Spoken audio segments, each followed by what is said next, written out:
Hello friends, I've got a new story for you. Let's take a walk and let's assess the extent of the betrayal and draw our own conclusions. Let's go. There are betrayals that break a man, and there are betrayals that reveal exactly who he is. This story is the second kind. Let's listen. My wife came home smelling like another man. I said nothing, because the man she was sleeping with used to watch my back in combat, and now he had cameras inside my house. She thought she was helping him destroy me. She had no idea she was handing me exactly what I needed. My name is Cole Ryland. I'm 45 years old. I spent 11 years in a special operations unit before a knee injury pulled me off the field for good. These days I run a tactical training center outside of Knoxville, Tennessee, teaching law enforcement and private contractors the kind of skills that kept me alive in places I can't discuss at a dinner table. It's honest work, hard work, the kind that keeps your hands busy and your mind sharper than it probably needs to be for suburban life. I've been married to Lynette for 16 years. She's 42, sharp-featured, and smart in a way that always made me proud. She manages accounts at a mid-sized financial advisory firm. We have 2 kids, Tyler, 13, and Grace, 10.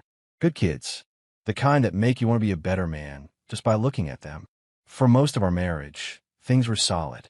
Not movie perfect, but real.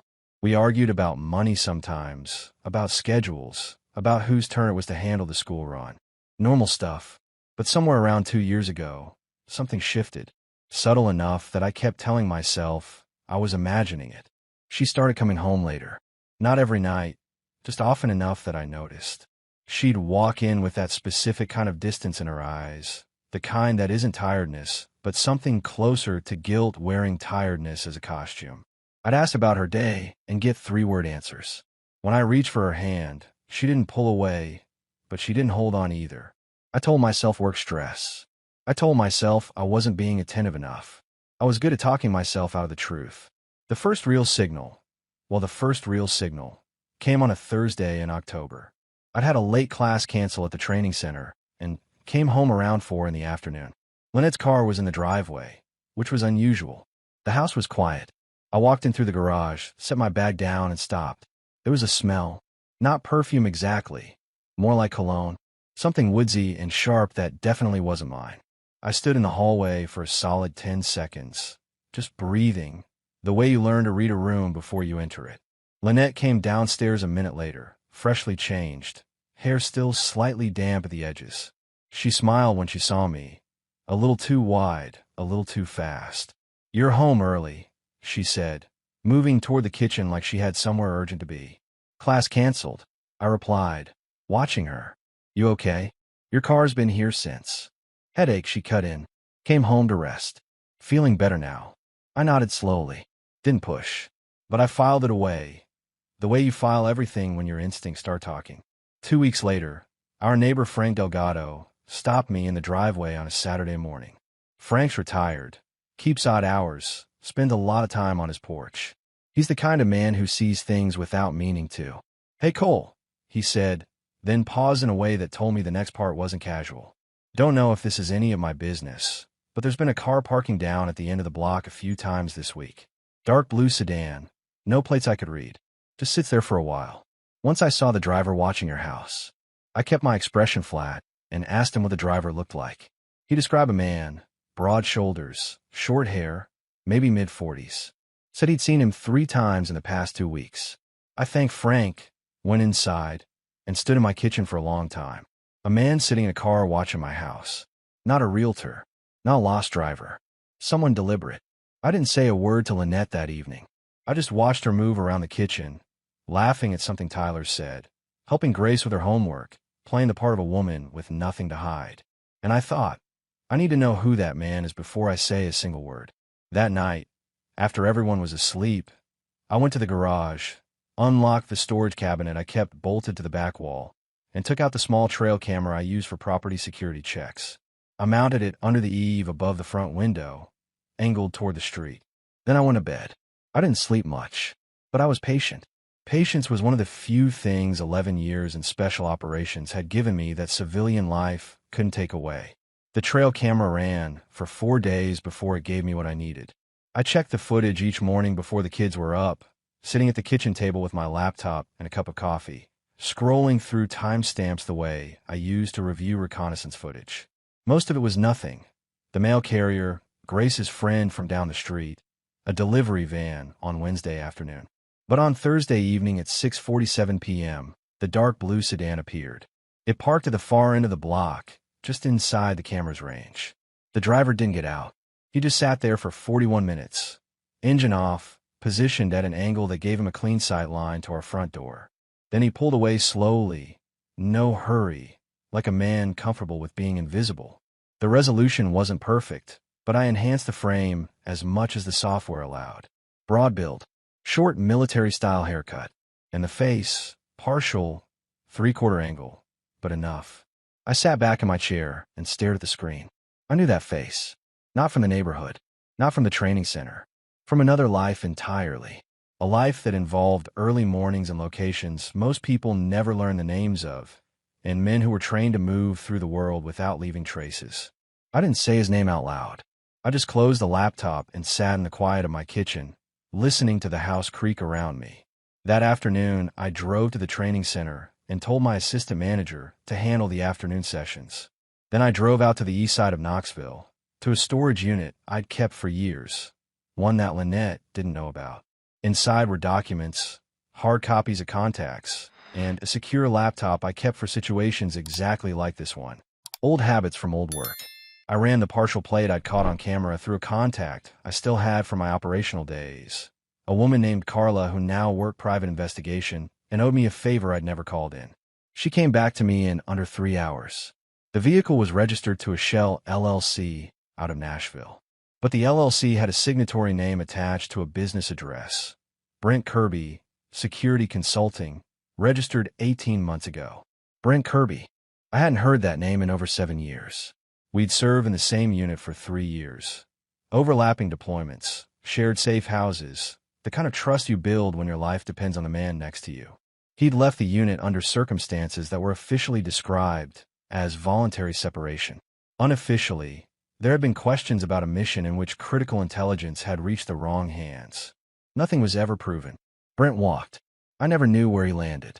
Now apparently he'd landed in a sedan outside my house. I drove home on autopilot, my mind working through the geometry of it. Brent wasn't sitting outside my house because of old grudges. Men like him didn't operate on sentiment. He was there because something was ongoing, something with a purpose, and somehow that purpose involved my address, my family, and very possibly my wife. That evening I watched Lynette more carefully than I ever had. She moved through the kitchen with her usual efficiency, talked to Tyler about a history project, reminded Grace to finish her reading. Nothing outwardly wrong, but I noticed small things I've been dismissing for months. The way her phone screen always went face down the moment she sat on the counter, the way she angled herself slightly away from me when she texted, the half-second pause before she answered ordinary questions. After dinner, I offered to clean up and told her to relax. She took her phone to the living room. I stood at the sink with the water running, watching her reflection in the dark window above the faucet. She typed something, waited, typed again. Her shoulders were tight. Whatever the conversation was, it wasn't casual. I finished the dishes and went to check on the kids. When I came back downstairs, she'd already taken herself to bed, claiming a headache for the second time in 3 weeks. I waited until she was asleep, then did a slow walk through the house. I wasn't sure what I was looking for exactly, just felt like the right instinct to follow. I checked the common areas, the coat closet, behind the framed photos in the hallway. Nothing unusual, until I got to the living room bookshelf. There was a small gap between 2 books on the middle shelf, a gap that hadn't been there before. I was almost certain. I pulled both books forward and looked behind them.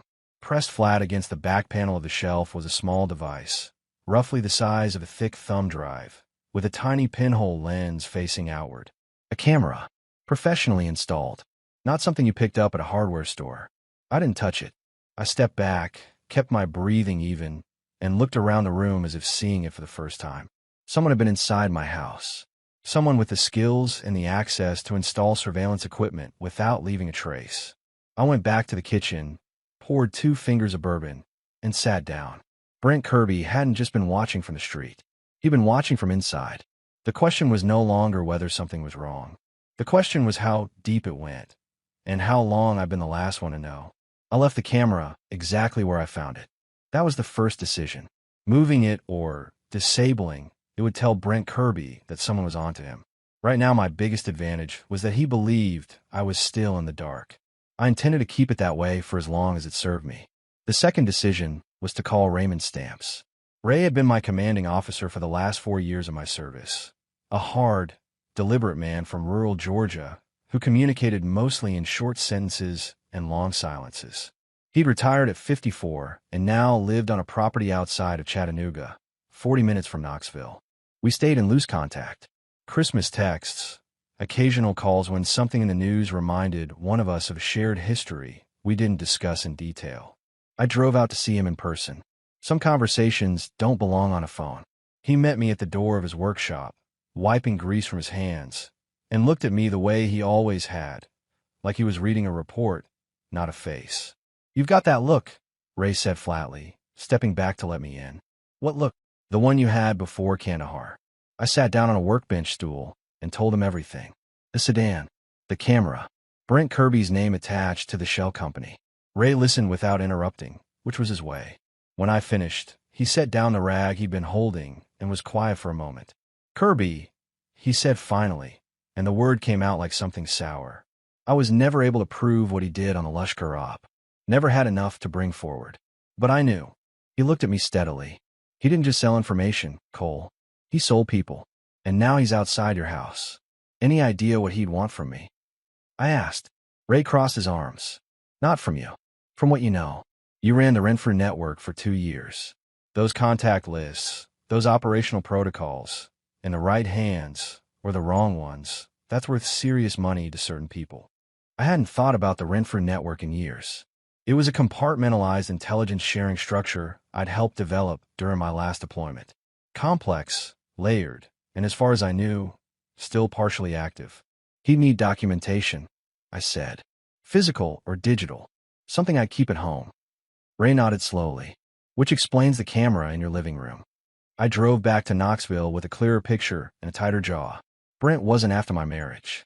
My marriage was just the door he'd chosen to walk through. Lynette, whatever she was or wasn't doing, was part of the access strategy. That evening I sat across from her at dinner and watched her laugh at something Tyler said. And I thought, how much does she know? Was she a willing participant? Or had Brent found a way in that she didn't fully understand? I couldn't answer that yet, but I needed her phone. The opportunity came 2 nights later. She fell asleep on the couch around 10, phone resting loosely in her hand. I eased it free, took it to the kitchen, and went through it methodically. She hadn't deleted everything. There were message threads that had been partially cleared, but the most recent exchange of the contact, saved only as B, was still there. 7 messages over the past 3 days. The content was careful, stripped of specifics. But one message from Brent read, "He keeps work files of the house. Find out where." And Lynette's reply, sent the same evening, "I'll look this weekend when he's at the center." I set the phone down on the counter. Stood there for a full minute with my hands flat on the tile. She knew. Maybe not everything. Maybe not the full scope of what Brent was. But she knew enough to be looking through my belongings on his behalf. I put the phone back in her hand before she woke up, went upstairs, and sat on the edge of the bed in the dark. The anger was there, cold and specific, not the hot kind that makes you do stupid things. I learned a long time ago that the cold kind was more useful. It kept you precise. I made 3 decisions before I turned out the light. First, the storage unit documents were moving to an off-site location Lynette had never heard of. Second, I was going to build a case on Brent, on the surveillance, on all of it, before I made a single visible move. Third, I would call Carla again in the morning and get everything she could find on Roger Stahl, whose name had appeared once in Brent's LLC filing as a secondary contact. There was more to this than one man and one camera, and I wasn't going to move until I could see the whole board. The next 10 days were the longest I'd spent pretending to be someone I wasn't. I went to the training center every morning, ran my classes, came home for dinner, helped with homework. On the surface, nothing had changed.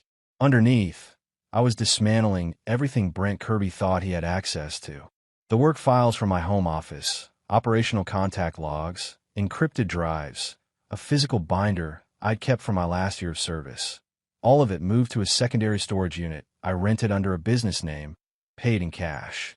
I replaced the real documents with convincing decoys. If Lynette went looking that weekend, she'd find something. Just not anything useful. Carla came back to me on Roger Stahl within 4 days. What she found was ugly. Stahl had a background in financial consulting that read clean on paper, but he'd been named in 2 separate federal inquiries over the past 5 years, both times as an unnamed associate, both times with no charges filed. He ran a small private equity operation out of Nashville that had a pattern of brief corporate partnerships followed by asset liquidation. He was the money side. Brent was the field side. Together, they were running something that used personal leverage, relationships, access, compromised spouses, to extract proprietary and potentially classified information from targets with operational backgrounds. I wasn't the first. I probably wasn't the last. On a Thursday afternoon, I called my mother in Maryville and asked if she could take the kids for a long weekend. Told her I had a work situation that needed full attention. She didn't ask questions. She never did. Friday morning, I dropped Tyler and Grace off with their overnight bags, hugged them both, and drove back to the house. I packed a single bag of my own, transferred it to my truck, and moved into a room I kept at the training center for late nights and early starts. Then I called Lynette and told her I'd be on site all weekend for a certification course. She sounded relieved. I noticed that. Saturday evening, Lynette came home from wherever she'd been. I know, because Carla had someone watching the house at my request. She walked in around 7 p.m. to a dark house. No kids, no husband. Carla's contact said she stood on the front porch for a moment before going inside, and that the lights came on room by room as she moved through the empty space. She called me at 7:22. "Where are the kids?" she asked, and her voice carried an edge I recognized. Not concern exactly, but the sound of someone whose plan has just shifted unexpectedly. With my mother for the weekend, I answered evenly. "I told you I'd be tied up." A pause. "You didn't say the kids are going too. Does it matter?" Another pause, shorter. "No, I wasn't expecting the house to be empty." "Get used to surprises," I replied, and ended the call. I sat in the quiet of the training center office and let that land for a moment. She'd walked into an empty house expecting to search it and found nothing, not even the target she was looking for. Whatever she reported back to Brent tonight would be incomplete and frustrating, which was exactly what I wanted. But that wasn't the only thing I'd set in motion. Earlier that week, I'd contacted a family law attorney named Doug Parrish, a man I knew through a former client, with a reputation for being thorough and private. I hadn't filed anything. Not yet. But I'd laid out the situation and asked him to prepare documentation. When the time came, I wanted to move fast. The empty house was the opening move. Brent and Stahl thought they were running this operation. They thought I was the unsuspecting Mark, too distracted by a troubled marriage to notice the board being set up around me. They had no idea the board was already mine. Carla called me on a Tuesday morning while I was running drills with a law enforcement group at the training center. I stepped off the floor, pulled off my gloves, and answered. "You asked me to keep eyes on Kirby," she said without preamble. "I've got something you need to see in person." I handed the session off to my assistant and drove to Carla's office in East Knoxville, a converted brick storefront she shared with 2 other investigators. She met me at the door and led me straight to her desk without small talk. On her monitor was a still image pulled from video footage. A parking garage, overhead angle, timestamp from 4 days ago. 2 men standing between parked cars.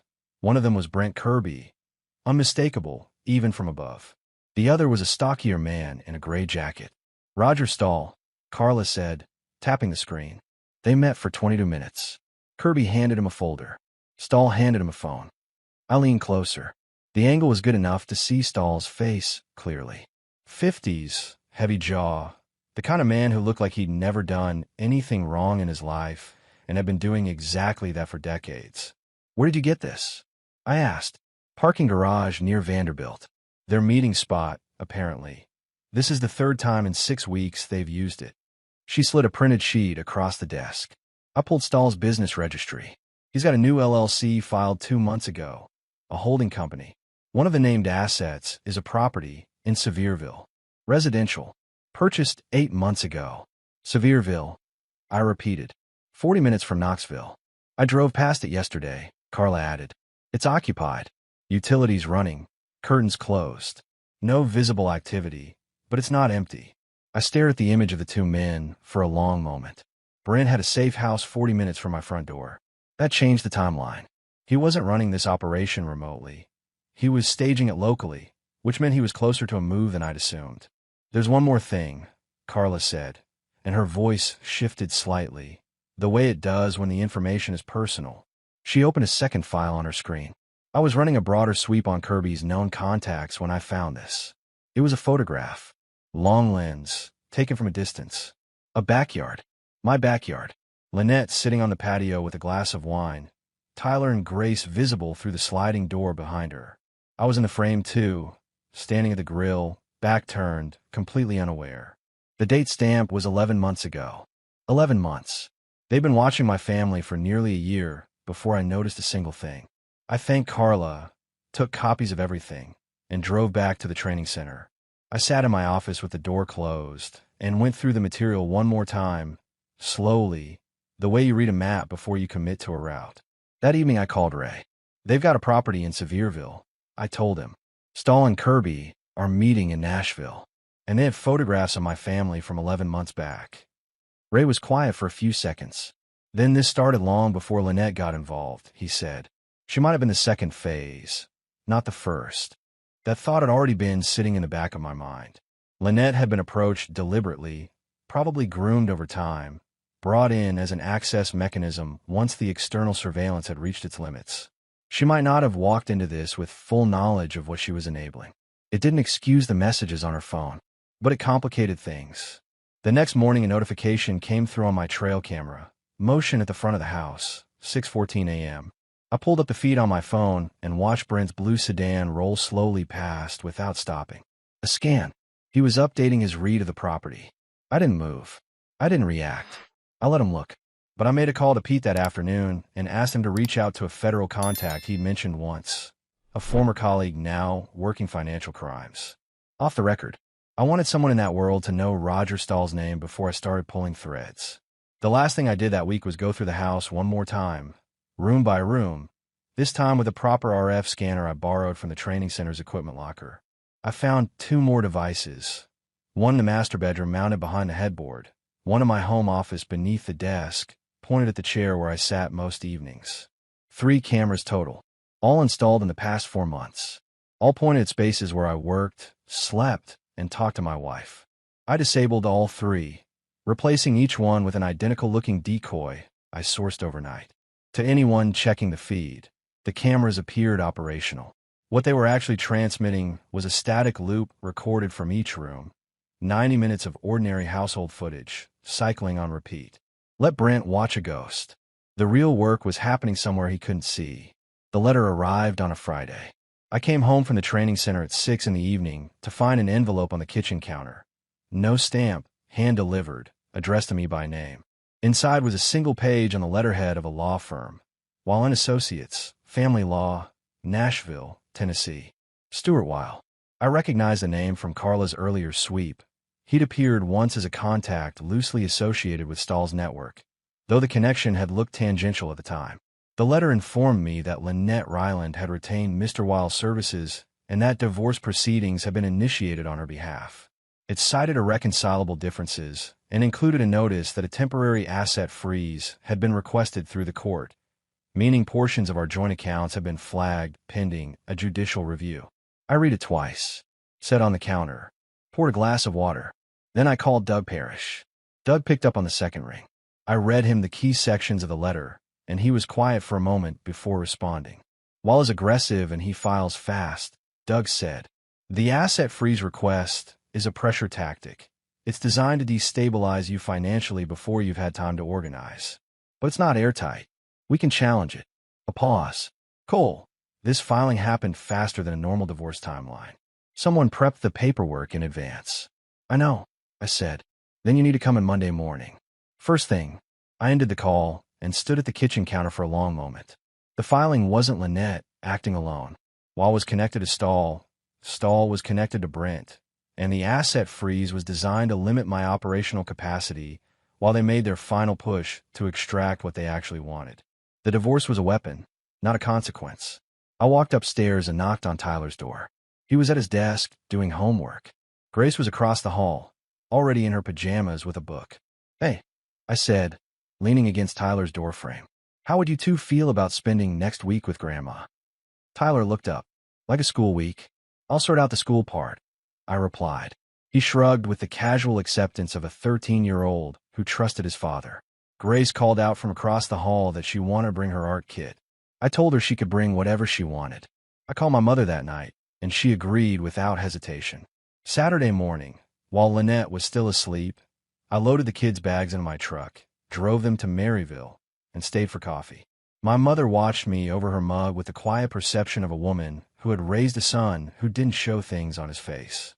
"Whatever it is," she said quietly, "you handle it the way your father would have. Straight and clean." "Yes, ma'am," I replied. I drove back to the house and walked through every room one final time. The decoy cameras were running. The real documents were gone. Doug Parrish had everything he needed to counter whilst filing by Monday morning. Carla's contact in federal financial crimes now had a folder on Roger Stahl. Sunday evening, Lynette came home from a drive that had lasted most of the afternoon.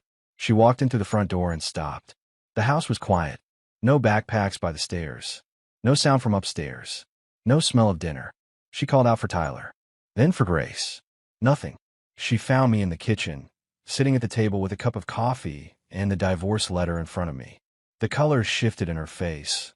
Not quite guilt, not quite fear, but something between the two that told me she recognized exactly what she was looking at.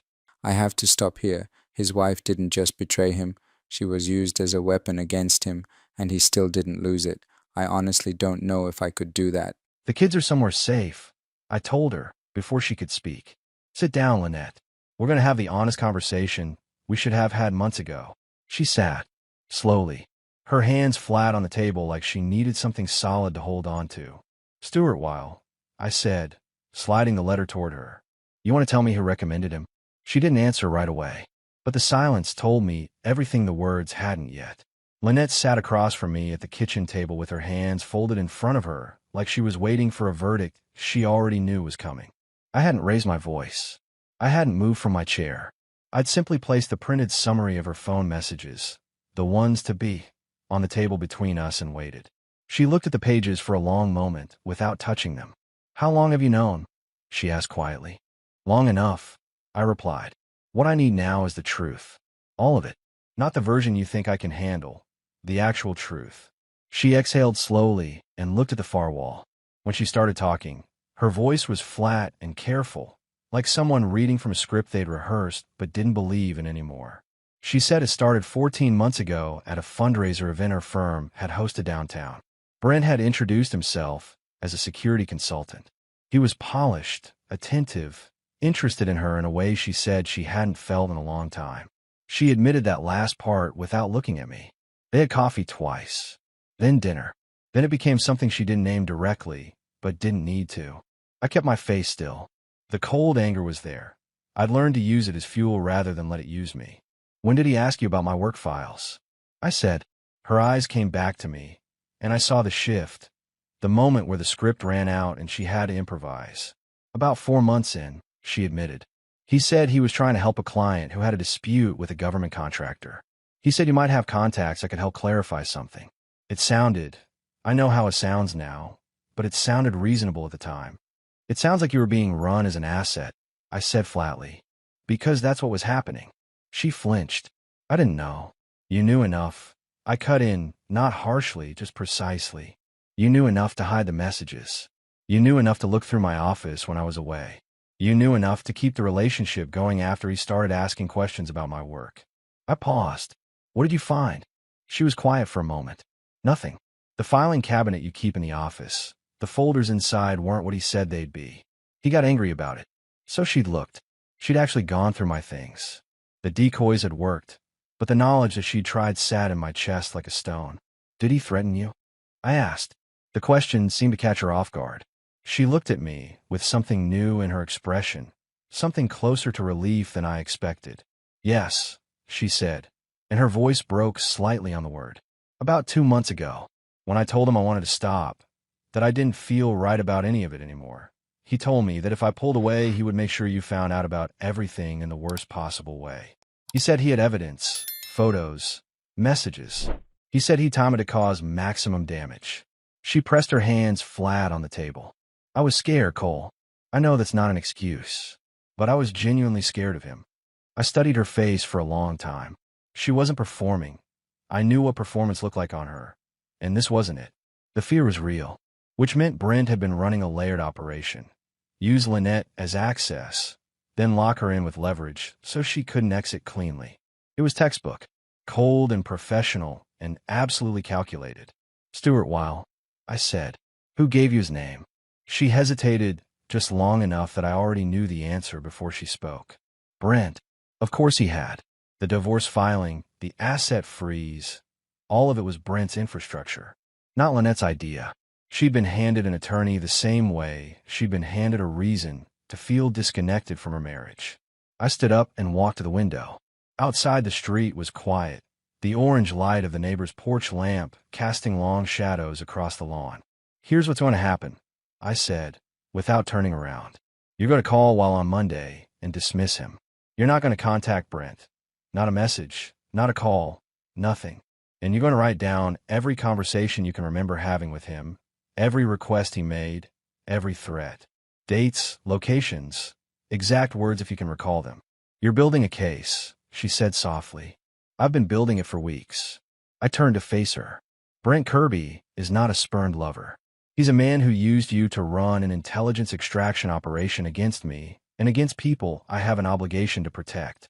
What he did to our marriage is personal. What he did to this country's security is something else entirely. I met her eyes. I need to know you're with me on this. Not because I've forgiven you. I haven't, and I don't know if I will.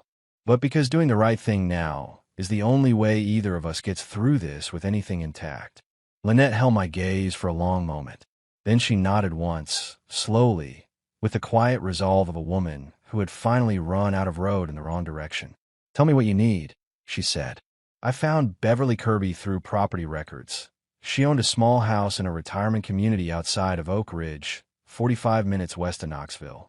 Brent's name appeared in her county records as an emergency contact, which was the thread I'd pulled. I drove out on a Sunday afternoon without calling ahead. If she knew I was coming, she might decline, and I didn't want to give her that option before she'd heard me out. The community was quiet, well-maintained lawns, a small pond near the entrance, residents moving at the unhurried pace of people who had traded urgency for stability. Beverly's house was a beige split level near the back. Window boxes with late-season flowers. A car in the driveway that looked recently washed. I knocked. She answered within 30 seconds. A compact woman of 70 with sharp gray eyes and the particular stillness of someone who has spent a long time expecting difficult news. She looked at me for a moment. You're not selling anything, she said. No, ma'am, I replied. My name is Cole Ryland. Your son served in my unit about 8 years ago. I need to talk to you about what he's doing now. Something moved behind her eyes. Not surprise exactly. More like a door closing on a room she'd been dreading. She stepped back and let me in. Her living room was orderly. Family photos on a shelf near the window. Brent in uniform, younger, before whatever had turned in him had fully turned. She gestured toward an armchair and sat across from me on the edge of the sofa, hands in her lap. He's in trouble, she said. It wasn't a question. He's going to be, I replied. And the people he's working with will not protect him when this comes apart. They never do. She was quiet for a moment. I haven't spoken to Brent in 4 months. He calls on birthdays, sometimes. Sends money occasionally. I stopped asking what he was doing years ago because the answers were never the truth. She looked at me steadily. What is it you want from me? I want to know if he's ever mentioned a man named Roger Stahl, I said, or a property in Sevierville, or anything about a network called Renfrew. She absorbed each word carefully. At the name Stahl, her jaw tightened almost imperceptibly. That name has come up, she said slowly. Last year, around Christmas, Brent was here for 2 days. He was agitated, more than usual. He got a phone call and stepped outside, but I could hear pieces of it through the kitchen window. She paused. He said, Stahl's timeline is too aggressive. He said it twice. That confirmed they'd been in active coordination for at least a year. The timeline matched everything else. Mrs. Kirby, I said carefully, Your son is facing federal exposure. The activity he's been engaged in crosses into territory that won't be handled at the state level. When investigators start pulling threads, and they will, because I'm helping make sure of it, the question of whether he cooperated early will matter significantly to how things end for him.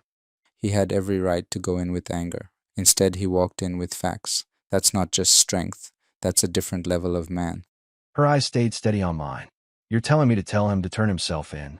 I'm telling you that the men he's working with will hand him to prosecutors the moment it becomes convenient for them. I said. Stahl has lawyers. Brent doesn't have that kind of infrastructure. He'll be the one left holding it. She was quiet for a long time. The clock on her mantel ticked. Outside, a bird called once from somewhere near the pond. He wasn't always like this, she said finally, and the words carried the particular exhaustion of a mother who had said them to herself many times. He was a good boy before the service changed something in him, before whatever happened overseas that he never talked about. I know, I said, and I meant it. I'd seen the same change in other men. It didn't make what they did afterward acceptable, but I understood the mechanism. I left her a car with my number. She walked me to the door and stood in the frame as I went back down the path to my truck. Mr. Ryland, she called after me. I turned. If I reach him, she said quietly, I'll tell him the walls are closing. Whether he listens is his choice. I nodded, got in the truck, and drove back toward Knoxville through the flat gray afternoon. Beverly Kirby was not an ally. She wasn't an enemy either. She was a woman standing at the edge of something she hadn't chosen and trying to decide what loyalty meant when the person you loved had stopped deserving it. I understood that feeling better than I wanted to. Everything moved in the same week, which was how I'd planned it. On Monday morning, Doug Parrish filed a countermotion challenging the asset freeze, and simultaneously submitted a formal request for full financial disclosure from Lynette's side. Stewart, while had already been dismissed, Lynette had made the call Friday afternoon, and for what Doug told me, while his office had gone quiet unusually fast, which suggested someone had told him the exposure on his end was growing. On Tuesday, Carla's federal contact, a financial crimes investigator she'd referred me to the prior week, made contact with me directly. His name was Holt, and he spoke in the clipped, deliberate way of someone used to making every sentence count. I gave him Pete's documentation on Roger Stahl, the LLC filings, the Nashville parking garage footage, and the connections to Wiles' prior casework. He listened, asked 3 precise questions, and told me to expect contact from his office within the week. On Wednesday morning, Brent's blue sedan appeared outside the house for the last time. I was already gone. I'd seen the camera alert on my phone at 6:09 a.m., and watched the feed from a coffee shop 2 miles away. He sat for 23 minutes. The lights inside the house were on timers I programmed to simulate normal morning activity. The decoy cameras were cycling their loops. From the street, it looked like a family getting ready for school. Then his phone rang. He answered it, sat for 30 more seconds, and drove away quickly. Not his usual, unhurried exit. Something had spooked him. Beverly had talked to him. I didn't know what she'd said word for word, but the change in his behavior was the evidence I needed. I drove back to the house, made coffee, and waited. The call from Holt's office came Thursday afternoon. A federal task force had opened a formal inquiry into Roger Stahl's financial network, citing evidence of wire fraud, conspiracy to commit corporate espionage, and, the one that carried the most weight, unauthorized acquisition of materials related to active government intelligence architecture. Brent Kirby had been named as a co-conspirator. Arrest warrants were being prepared. They asked if I would provide a formal statement. I said yes without hesitation. I gave the statement Friday morning at a field office in Knoxville, with Doug present. I walked through everything methodically. The surveillance, the cameras, the decoy operation, Lynette's role, and the coercion Brent had used to maintain it, the parking garage meetings, the Sevierville property. I kept it precise and factual. No editorializing, no anger in the delivery. Just the architecture of what had been done and the evidence I had to support each piece. By Friday evening, Brent Kirby had been taken into federal custody at the Sevierville property. Roger Stahl was picked up at his Nashville office the same afternoon. From what Holt's office told me later, Stahl's attorneys arrived within the hour, but the financial documentation Pete had compiled was thorough enough that the lawyers couldn't make the core charges disappear. Stewart, while was placed under investigation for his role as legal infrastructure in the operation. He wouldn't be practicing family law for a long time.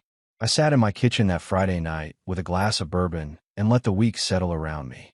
Tyler and Grace were still my mother's. I'd pick them up Sunday. The house was quiet in a way that felt earned rather than empty. Lynette had cooperated fully. Her written testimony, delivered to Holt's office through Doug, had added 3 specific conversations with Brent that investigators had confirmed through cell tower data. She'd done what she said she would. It didn't fix what she'd broken. That accounting was still coming. But she'd stood on the right side when it mattered. And I wasn't going to pretend that counted for nothing. I picked up Tyler and Grace on a Sunday afternoon in late October and drove them home through the Tennessee hills with the windows down and the radio on low. Grace fell asleep in the back seat before we hit the interstate. Tyler rode in the front, watching the countryside pass, and after a while he asked me, quietly, whether everything was okay now. I glanced at him, 13 years old, already reading the room with the instinct of a kid who'd been paying attention.